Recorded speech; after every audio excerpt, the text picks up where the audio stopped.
Hello viewers, welcome to Angular 8 tutorial, and today we are at session 21 and going to discuss the one more structural derivative is called ngFor.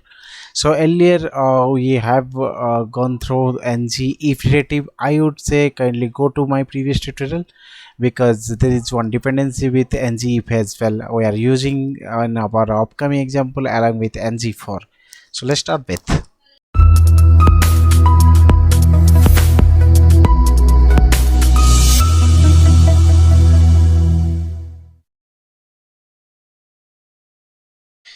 Yeah, so as you know, like ngFor is nothing but it is the for loop is all about, and which creates each node based on the number of item or the list it has or it is parsing with. Okay, so Angular transforms the ngFor the structural derivative. As you know, it starts with asterisk symbol. So star ngFor in getting converted to ng template in similar fashion as for ngIf. So if you'll see, this is our div, and what we are just gonna to do over here, we are simply displaying the emp name. Let's suppose based on the employees we do have, let's suppose there are 5 employees, we're going to insert 5 type of name we do have, right? 5 different names, so which actually internally turns when it will execute on server, it will give this kind of the output which actually the browser is going to understand and it will produce the data. Okay, so like ng template, here you can see ngFor is nothing but it is the structural directive, and let emp is the declaration, which is the alias name, and using this alias name we are displaying other data. And ngFor of the again ngFor of which is ngFor of employees. Okay, so the employees list, it is going to render like this. So let's check the functionality using below example. Yeah, so this is the grid actually, the tabular format data we are just gonna to create. Here you can see this is nothing but a employee list of item for an organization. Okay, so we are gonna to just create the same thing, and how this data to be rendered as a row to one table. That is all about the ngFor Dutch in Angular. So let's see in action. So we have our code is visual code is ready. Yeah, so the first step is like I want to create one model object, and what is the command for creating the model object? Ng g interface model slash employee I employee. So there would be one folder called model. If it is not there, it will create the model folder, and within the model for I employee is the interface I am gonna to create now using this Angular CLI command. There would be one short form as well, rather than writing the enter form. Let's check with only I and just give enter, and I hope it should gonna to create uh, the interface for us. Yeah, okay, so this is successfully created hopefully. So let's see model. Okay, within model we have our interface is ready. Okay, either you can write I the short form, or instead you can mention interface, like that g is nothing but generate. You can mention full form, the full command as well, but it's a good practice to have it short form. Okay, so let's quickly create some of model properties we do have for I employee.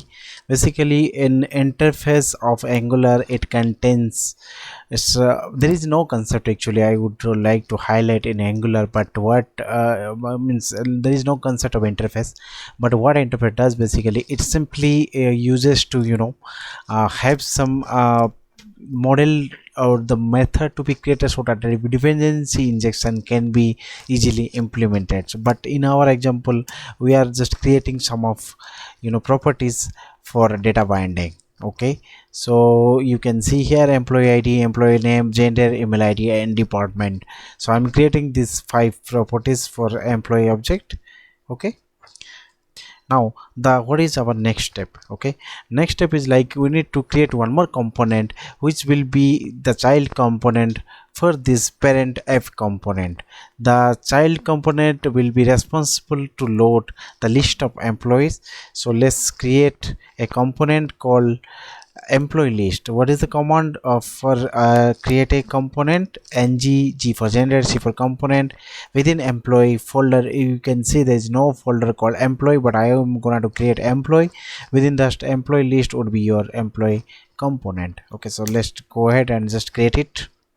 Yeah, so it got created. Now if you'll go to the employee folder, you can see there are 4 items. One is your css for styling, this is the html for respective component. Here the code behind, and it is the html, and it is the styling. And what this spec.ts does, as you already discussed in our previous tutorials, like this is for angular, uh, and this is for angular unit testing. Okay, so now what I am supposed to do here, let's just create one property, okay, and called okay, like that we can go for employee list. Okay, what would be that of type? It would be of type I employee of type array. So you would have noticed whenever I'm just hit enter, the intelligence of this visual code automatically importing this to our component.ts file. Okay, so now what's next? So as you know, like we are have a constructor, but as of now we are not supposed to do anything with constructor. But yeah, within ng on init I am just gonna to initialize this object. So for that I'm just referring this, so this will refer the current object employee list. This dot employee list equals, I am gonna to create one array of item. Okay, and just for interest of time, I already have created the data. I'm just copying here directly so that we can save some time and we can focus more on description and explanation. Okay, so like to explain the things. Okay, so here you can see employee id, employee name, I and department and so on. I'm creating for 5 different employee. Okay, so this is the second step. Now what would be the next step we do have? Okay, definitely when we are creating a ts file, we need to register it with app modular ts so that it will be available throughout the application, and this selector can be accessible from anywhere. Okay, so that's my intention, that is the next step. We should register the component to here. So for that, where I should register? Oh yeah, it is already got registered.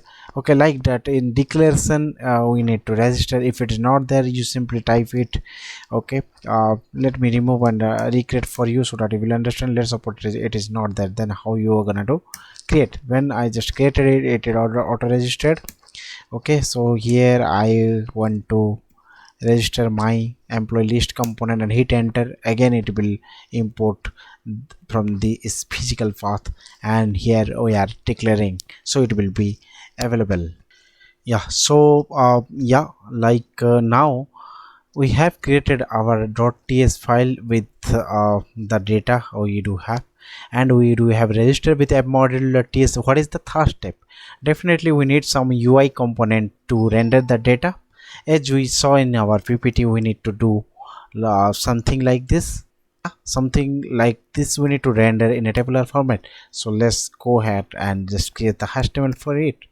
Okay, so for that we need to switch to the list component.html, and this is the default one. And again, just interest of time, I already have done with this html part. So what I'm doing over here, I'm just taking one table of width 50% and align to center of the page, and padding is nothing but it will give some space. So 2em I'm giving. So we have to have 5 headers, employee id, employee name, and so on. And we have this body. So in body we are going to render those 5 column data out of this 5 list of item. So here you can see we are making use of structural directive. In the syntax you can see star ngFor, asterisk ngFor equals let is the keyword to define a particular instance, and emp is the alias instance we do have of type employee list. And using this emp alias name, we are accessing each of the object. If you will see its model property, where we are accessing all the model property which got created over here like one by one. Okay, so this is the html. Now what is the fourth step? I would say, I will say, let's customize your style, some of component on the data to be appear how you want. So for that we do have this css. Okay, so yeah, uh, okay, so I'm just styling the text line is to be justified so that it will render and look and feel will be good. And padding top definitely 10 px I'm giving. You will just feel the look and feel how it is gonna to be have. Okay, and for text header, I'm having some of things which is similar as tabular data, and color would be gray for text header, and normal color will be the data color will be black. Yeah, and yeah, so font weight will be border. Okay, and font size would be large. Okay, now I think we're all good with that. Now we can simply go for run the project we just have created. Sorry, I mistyped for here. Actually just save it and type over here. Yeah, just transpile it, and this is what it does. Basically it transpiles so that the corresponding code will get generated a javascript file accordingly, and the server will be ready to off. Now we will run and we'll see how it is gonna to be have. Yeah, so it started with compile transpilation, and definitely we are just gonna to finish this soon, and we'll switch to the browser with port number 4200 as it is the default port the Angular application runs with. So let's do and see in action. Yeah, so this is good, all done. Now we need to go to the browser and we'll see how it is going to render. Okay, so here let's just go to localhost. Yeah, localhost. Sorry guys, there is some typo. Yeah, and what is the port number is all about 4200. Yeah, and now it should be all good. Yeah, so here you can see, like as expected, we are rendering all the data in a tabular format. So this is the static content we are creating, and this is the dynamically content which gets generated with help of ngFor structural directive. Yes, yeah. So yeah, thank you viewers, thanks for watching this video series. You can find my all the text version of all tutorials using this blog, and for the particular text version of this session you can visit to this URL especially. And kindly do subscribe to my channel so that you won't miss any kind of notification whenever there will be one post from my end. Yeah, so I will be coming up with my next structural data, which is all about ng switch soon. So till then, just stay tuned to my channel, and till then, keep smiling, keep sharing your knowledge with others, and keep learning, because learning never has an end. Thank you.